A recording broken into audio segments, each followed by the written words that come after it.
Olá, pessoal. Na aula de hoje a gente vai continuar o nosso estudo de dielétricos e vai ver algumas novas maneiras de calcular o campo, né, na presença de materiais dielétricos. Então, só para lembrar brevemente o que a gente já viu nas últimas aulas, né, a gente viu que o material dielétrico ele difere do condutor, né? Ele, na verdade, pode conter uma polarização que pode tanto ser própria do material, pode ser uma polarização intrínseca, para materiais bem especiais, ou pode ser uma polarização induzida por um campo externo. A gente viu que, ao aplicar um campo externo em um material dielétrico, as moléculas ou átomos desse material podem se deformar, o que vai gerar pequenos momentos de dipolo, que vai gerar uma polarização macroscópica. E a gente viu que uma maneira de caracterizar essa polarização é por esse vetor, justamente chamado de vetor polarização, e efetivamente o que ele nos dá é uma densidade de dipolos elétricos. E a gente viu que essa polarização gera cargas induzidas no dielétrico. A densidade de carga é dada por menos o divergente desse vetor polarização, e uma densidade superficial é dada pelo produto escalar do vetor polarização com a normal à superfície. Tá? Então, aqui está um exemplozinho bem cartunesco do que seria um material polarizado. Né? Então, eu teria dentro desse material uma pequena separação entre as cargas positivas e negativas dos átomos ou das moléculas. Então, cada um desses constituintes do meu material teria um momentozinho de dipolo, né, apontando nessa direção, e aí essa distribuição de momentos de dipolo é dada pelas características do material e pelo campo externo. Então, nesse caso, por exemplo, os meus dipolos eles estão, né, não estão uniformes, eles estão distribuídos meio que de maneira radial aqui. E aí eu vejo que essa distribuição de cargas, né, a gente vê que o material como um todo é neutro, para cada carga negativa tem uma positiva, mas essa polarização me deixa, né, ao eu olhar aqui na superfície externa, me deixa com excesso de carga positiva aqui nessa superfície. Né? A gente vê que, obviamente, essa é uma representação bem grosseira, mas a gente vê que próximo da superfície eu tenho uma carga positiva. Certo? Então, nesse meu desenho aqui, esse excesso de carga positiva na superfície me dá justamente essa densidade de carga superficial. E aí, se eu olhar aqui, por exemplo, na região central, eu vou ver que eu tenho um excesso de carga negativa nessa região central, que me dá, por exemplo, uma densidade de carga não nula dentro do meu dielétrico. Então, de novo, a carga como um todo tem que ser neutra, mas ela pode estar distribuída de maneira não uniforme. Né? Então, em certas regiões pode ter um excesso de carga negativa, em outras vai ter um excesso de carga positiva. E a gente viu que para determinar qual o campo gerado por esse dielétrico e por essa polarização, basta saber essas cargas induzidas. Se eu sei as cargas induzidas, eu sei todas as cargas elétricas no dielétrico e, portanto, eu consigo calcular o campo elétrico, em particular o potencial elétrico também. Certo? Então, a gente viu que, dadas as cargas induzidas, eu posso calcular o potencial elétrico da maneira usual, realmente, né, usando essas cargas. A única diferença é que as cargas são dadas em função desse vetor polarização. Tá? Mas o que acontece se eu tenho agora um sistema um pouquinho mais complicado? Eu tenho, por exemplo, um material dielétrico com alguma polarização, pode ser gerada por um campo externo ou não. E eu tenho também aqui um outro material, ou cargas livres, cargas pontuais livres, ou, por exemplo, um material condutor com uma certa densidade de cargas, ou um material com alguma distribuição uniforme de cargas. Né? Como é que eu trataria esse problema? Bom, nada muda, né? A gente ainda está dentro do regime da eletrostática, então o que eu teria que fazer o que a gente vai fazer é considerar lá no começo as leis da eletrostática, né? Ou as equações da eletrostática. A gente lembra que as equações são duas, uma me diz que o divergente do campo elétrico é igual à densidade de carga sobre ε0, e aí nesse meu problema aqui eu tenho duas fontes para minha densidade de carga, eu tenho essa densidade de carga que eu vou chamar de ρf, ou cargas livres, são cargas que não são devidas à polarização, e tenho também a densidade de cargas induzidas pela polarização, que eu estou chamando de ρb. Tá? Então, eu posso quebrar esse meu problema, né? Obviamente, eu tenho essas duas contribuições para o meu campo elétrico. E A outra equação que a gente não usa tanto, mas ela é importante, é que o rotacional de E é igual a zero. Então, essas são as duas equações básicas da eletrostática. A única coisa que eu estou fazendo aqui é especificando as fontes das minhas densidades de carga. Uma vem da polarização e a outra vem de outros materiais ou outras cargas externas. Tá? E daí? Bom, eu lembro que essa densidade de carga eu posso escrever como menos o divergente do vetor polarização. Certo? Então, aquela minha equação para o divergente do campo elétrico, eu posso escrever ela como cargas livres, ou densidade de cargas livres sobre ε0, menos divergente do vetor polarização sobre ε0. Né? Isso aqui é justamente a contribuição das cargas, da densidade de cargas induzidas. E aí o truque que a gente vai fazer aqui é passar esse divergente de P para o lado esquerdo e colocar, né, e agrupar, como eu vou ter o divergente de E e o divergente de P, eu posso calcular como o divergente da soma, certo? Então, eu posso reescrever essa equação como divergente, e eu vou multiplicar tudo por ε0, então, divergente de ε0 E mais P, né, ou seja, passei esse termo para o lado de cá, multipliquei tudo por ε0. Tá? E isso aqui vai ser igual à densidade de cargas livres sobre ε0. Tá?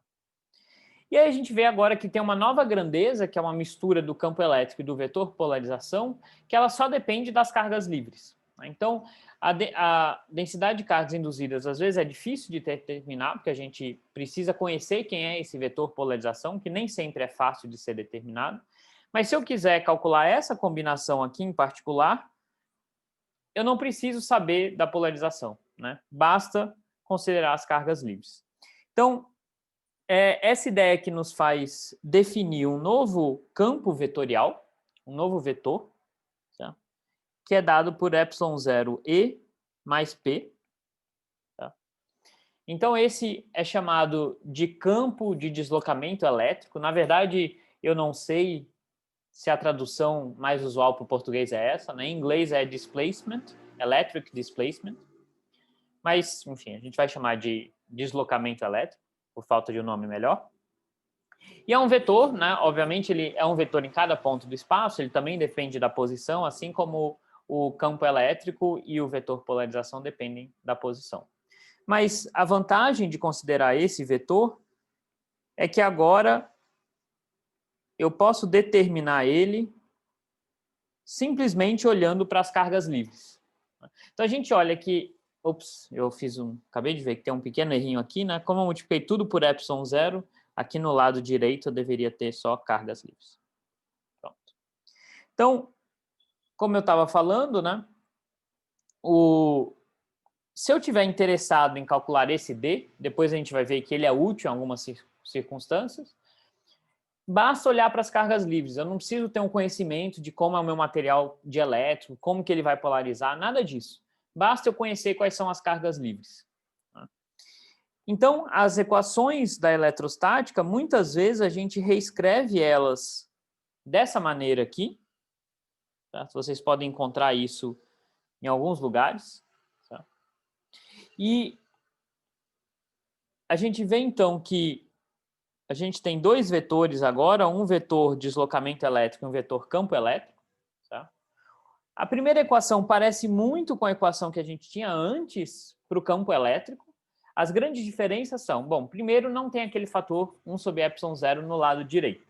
Essa é a primeira diferença importante. A segunda diferença importante é que essa densidade de cargas é só a densidade de cargas livres. Então, eu não preciso considerar as cargas induzidas devido à polarização.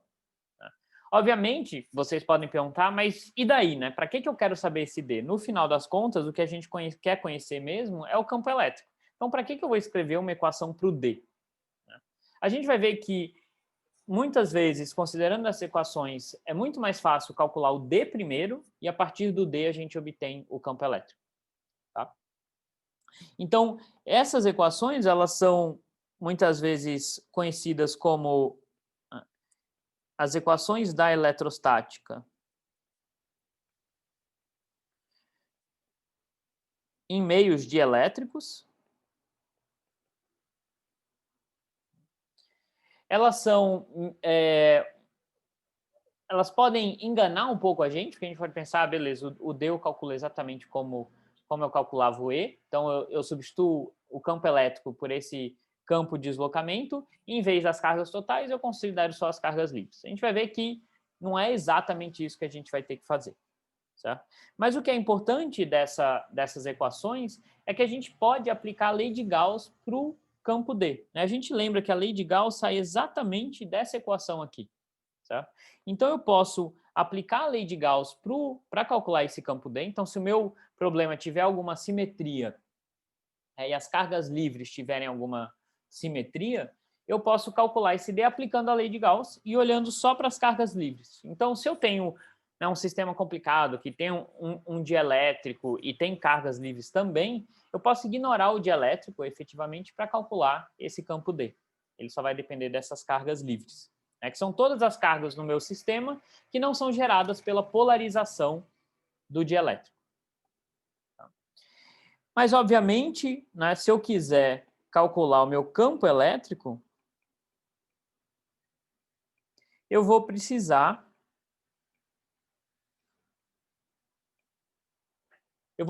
conhecer o vetor polarização, não tem jeito. Eu vou precisar encontrar alguma maneira de determinar esse vetor polarização, mas vamos supor que a gente conheça o vetor polarização e o vetor D, e aí eu consigo calcular, então, o meu campo elétrico por essa expressão aqui. A gente vai ver que, em certas situações, realmente essa é uma abordagem útil. Primeiro o encontro D e depois o campo elétrico, certo? Mas não tem jeito, né? Se eu só conhecer o D, sem saber nada sobre a polarização do material, eu não consigo chegar no campo elétrico, tá? Então, algumas observações importantes sobre esse novo campo que a gente está introduzindo, que é o campo de deslocamento elétrico. Tá? A gente tende a pensar ele exatamente como um campo elétrico, mas...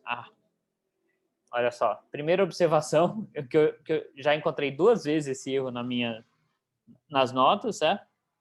Então, lembra, primeira observação muito importante é que a equação para o meu campo D não possui o ε0, certo? Então, se eu aplicar a lei de Gauss aqui, no lado direito eu vou ter só as cargas livres dentro do meu volume, não tem o ε0.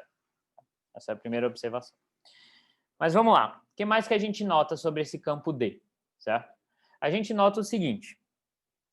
Primeira coisa, o rotacional desse D, ele é dado pelo quê? Então, o rotacional do D, lembra, a definição do D é ε0e mais o vetor polarização.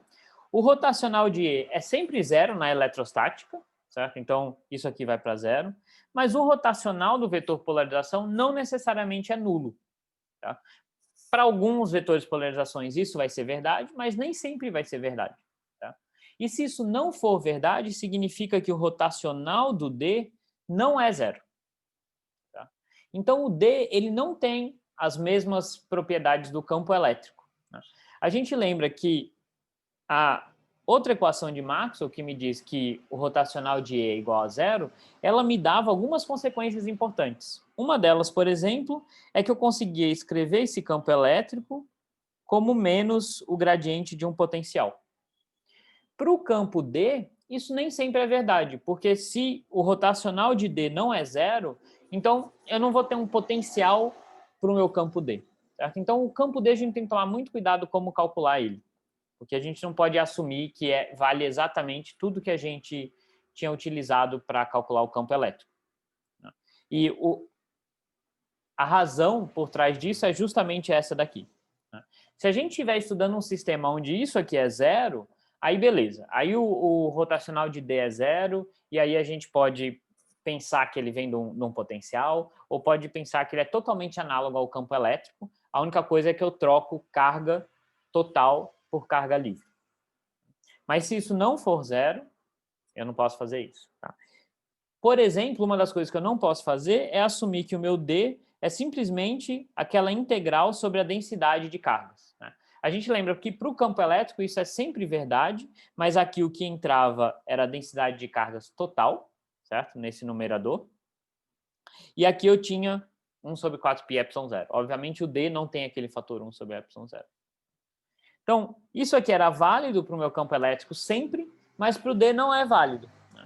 Esse resultado aqui, em particular, utilizava, né, ele se valia do fato que o rotacional do campo elétrico é zero. Mas como o rotacional do campo D nem sempre é zero, eu não posso calcular ele como uma integral sobre a densidade de carga. Não sempre. Né? Se isso sim for zero, aí tudo bem, eu posso calcular ele dessa maneira. Se não, não. Tá? Como eu já adiantei para vocês também, ele nem pode sempre, ele nem é, esse campo D não tem sempre um potencial associado a ele. Novamente, porque o rotacional dele não é nulo. Se for nulo, e aí são casos particulares, não é um caso geral, aí sim eu posso definir um potencial para o meu campo D. Tá? Então, o que mais de propriedades desse campo que a gente tem? Né? Então, uma das propriedades que era importante para estudar o campo elétrico eram as descontinuidades desse campo elétrico. Tá? Então, a gente sabia que a componente normal do campo elétrico, ao cruzar uma densidade de carga, ela sofre uma descontinuidade dada por sigma sobre epsilon zero, onde sigma é a densidade de carga nessa superfície, densidade de carga total. Tá? Isso vem da lei de Gauss. Se a gente olhar lá para trás como é que a gente chegou nesse resultado, isso veio da lei de Gauss. Por outro lado, a gente viu que a componente tangencial à superfície, que eu estou chamando aqui de E paralelo, ela é sempre contínua. E isso vem, voltando lá para trás, do teorema de Stokes, utilizando o fato que o rotacional do campo elétrico é zero. Tá? Então, o que vale para o nosso campo D? Quais são as descontinuidades desse campo D? Bom, isso aqui veio da lei de Gauss, e eu tenho uma lei de Gauss para o meu campo D. Certo? Então, eu vou ter, nesse sentido, algo totalmente idêntico para o meu campo D, já que isso só se baseia na lei de Gauss. Certo? Então, o meu campo D acima da superfície menos o meu campo D abaixo da superfície, né? Na verdade, a componente normal desse campo. Isso aqui vai ser igual, a gente pode quase que adivinhar qual é o resultado, né? Em vez da densidade de carga total, vai ser a densidade de cargas livres, ou seja, o que vai me interessar são só a densidade de cargas livres e não a densidade gerada pelo vetor polarização. E aqui eu não vou ter um 1 sobre epsilon zero, né? Porque a gente lembra que na lei de Gauss para o meu campo D eu não tenho esse fator 1 sobre epsilon zero. Tá? E agora a direção tangencial do meu campo D. Bom, eu lembro que o meu campo D é dado por epsilon zero E mais o vetor polarização. Então, se eu quero a direção tangencial desse campo, eu vou pegar a direção tangencial do campo elétrico e a direção tangencial do vetor polarização. Lembrando, na minha notação, eu não mencionei isso, mas a notação que eu venho usando é que o mais está dizendo, né, se refere ao campo imediatamente acima da superfície, e esse menos aqui é o campo imediatamente abaixo da superfície. Então, se eu considerar a mesma coisa para o campo abaixo da superfície,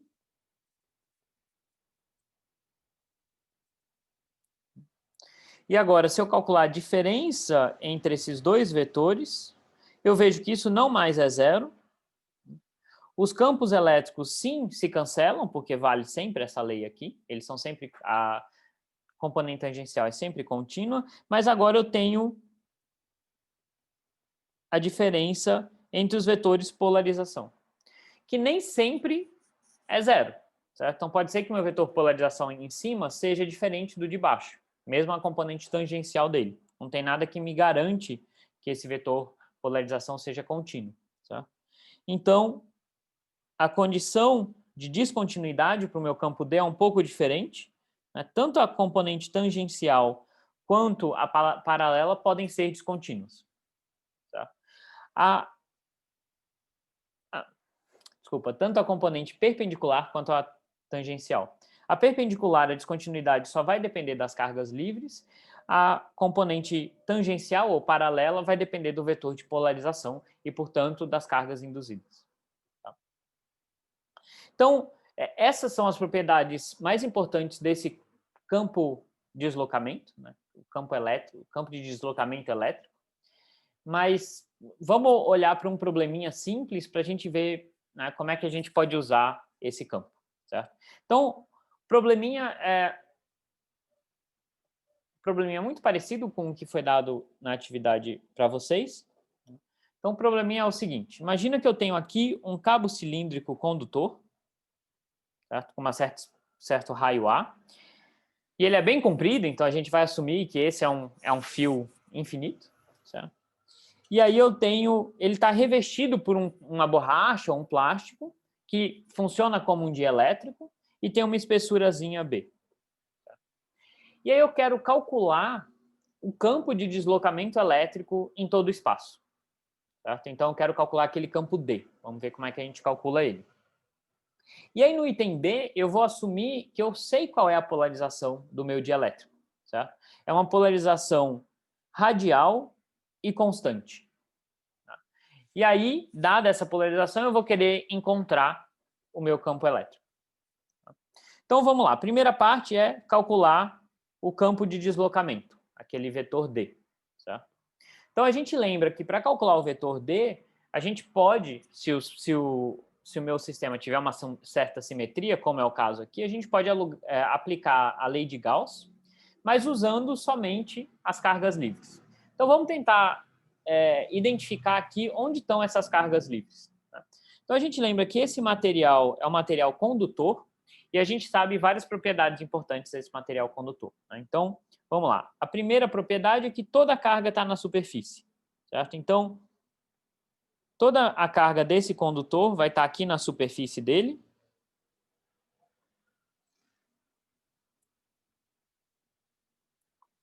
Tá? Obviamente, em toda a casca cilíndrica. Então, essa é a primeira informação importante.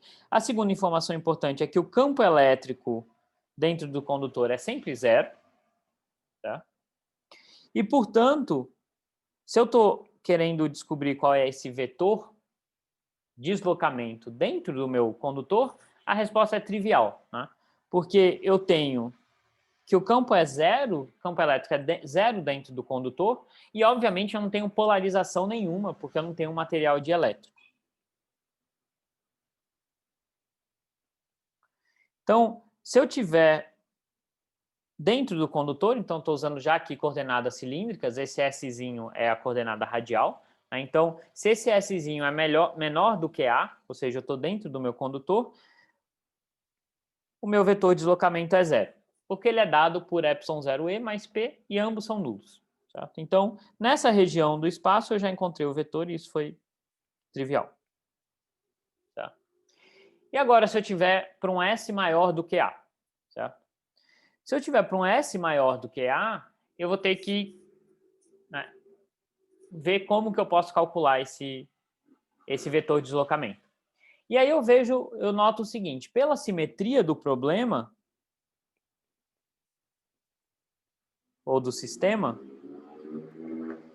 eu vejo que essas cargas que estão na superfície, elas têm que estar distribuídas uniformemente na superfície desse meu condutor cilíndrico. Né? Não tem nenhum motivo, nada que faça elas se acumularem mais em uma região do que na outra. Certo? Então, eu sei que a minha densidade de carga, e aqui é a densidade de cargas livres, certo? Não tem nada a ver com as cargas do dielétrico, são de fato só as cargas do condutor, então vou colocar um Fzinho para a gente lembrar que são cargas livres, ela vai ser constante. E, portanto, ela vai ser igual à carga total no meu condutor dividido pela superfície dele, certo? Então, dividido por 2πAL. E isso aqui é constante.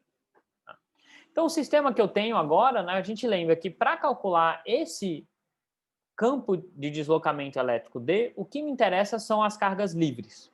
Então, se eu olhar para o meu problema agora, só enxergando as cargas livres, eu tenho um cilindro com uma densidade uniforme de cargas dentro desse cilindro. O problema completo vai incluir também as cargas do material dielétrico.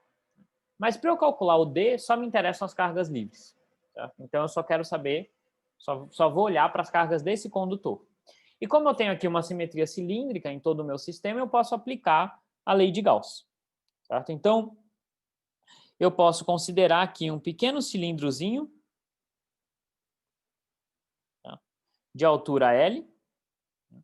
Eu quero pegar o raio desse cilindro maior do que o raio do cabo, porque eu já sei que dentro do cabo não tem campo nenhum, né? Então, eu quero saber quanto que vale o campo aqui fora, né? E para calcular o campo D, só me interessam as cargas livres. Então, nem me interessa se eu estou dentro do dielétrico, fora do dielétrico, tanto faz, né? Eu só enxergo as cargas livres. É como se o dielétrico tivesse desaparecido. Tá? Então, eu sei que tudo continua valendo como valia para o campo elétrico nesse caso, né? Devido à simetria, esse campo D tem que ser radial e só pode depender dessa coordenada S. E aí eu vou aplicar a lei de Gauss em coordenadas cilíndricas, que nem a gente já fez inúmeras vezes, né? Então, está aqui a minha superfície gaussiana, eu vou querer calcular a integral sobre essa superfície de D, né, desse campo D. Nas tampas eu não tenho contribuição nenhuma, porque o D é perpendicular ao elemento de área. E do lado direito, o que eu tenho é a carga total livre dentro desse cilindro. Certo? Lembrando que não tem aquele fator 1 sobre epsilon zero, que nem para o campo elétrico. Essa carga total livre, como é que eu calculo? Né? Bom, vai ser a densidade de cargas do meu cilindro vezes a superfície que está aqui dentro.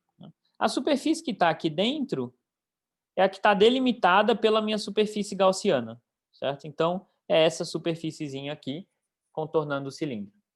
Tá? Então, a carga total vai ser essa densidade de carga vezes 2πa Lzinho, né? Essa é a superfície do meu cabo condutor que está dentro da minha superfície gaussiana. Essa superfície cinza que eu escolhi para fazer a minha conta. Tá? Então, do lado esquerdo, a gente sabe que o D ele é constante ao longo dessa superfície. Então, eu posso tirar ele da integral, isso vai ser ds. E aí, o que vai sobrar vai ser só uma integral sobre a área, né? Essa área lateral da minha superfície gaussiana, que é 2πs vezes L. E isso aqui vai ser igual... O sigma, a gente lembra que é Q sobre 2πa Lzão. Tá?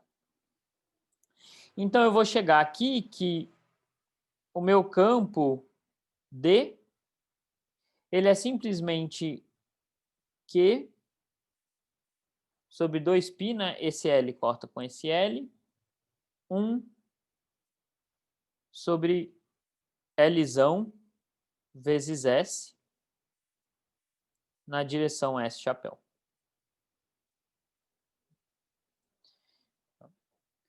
Então, esse é o meu campo D. Dentro do meu cabo ele é zero e fora ele tem essa cara aqui. Certo? Muito parecido com o campo elétrico que a gente tinha encontrado antes. Né? A diferença agora é que não tem aquele fator epsilon zero aqui. Certo? E para o campo D, tanto faz se eu tenho um dielétrico ou não. Certo? O que interessa são só as cargas livres. Tá? Então, a gente respondeu já o problema A, que era encontrar o D em qualquer ponto do espaço. Já encontramos.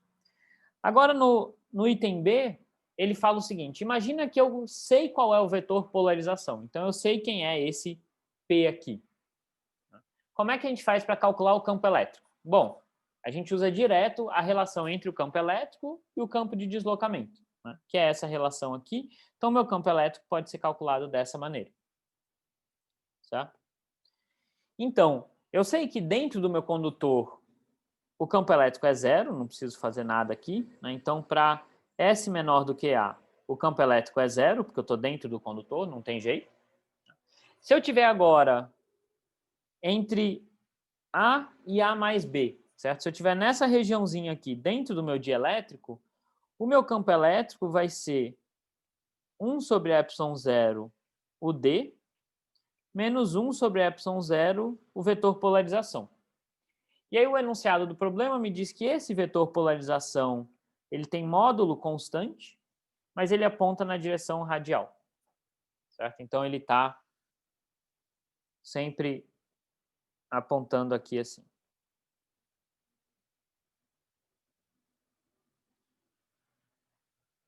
Certo?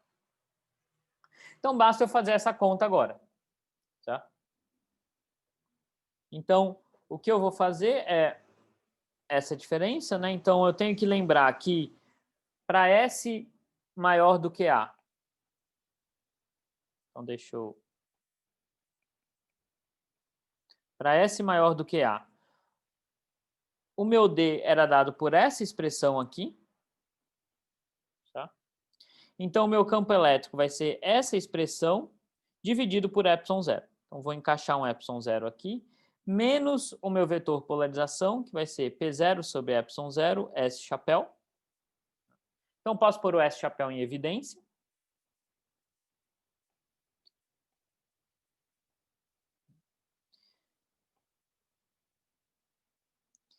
E aí eu vejo que o meu campo elétrico, agora a gente conseguiu calcular o campo elétrico, certo? Obviamente a gente precisou saber qual era esse vetor polarização, mas a gente conseguiu calcular ele. E a gente vê que esse campo elétrico, ele é... Se eu não tivesse o material dielétrico, ele seria só esse termo aqui. Mas como eu tenho esse material dielétrico, ele é blindado, parcialmente blindado, pelo dielétrico, certo? Então, isso aqui, né, na verdade, é para S entre A e A mais B, que é onde eu tenho o material dielétrico. Certo? Então, de fato, né, aquela polarização do material dielétrico cancela parcialmente o campo elétrico do meu condutor.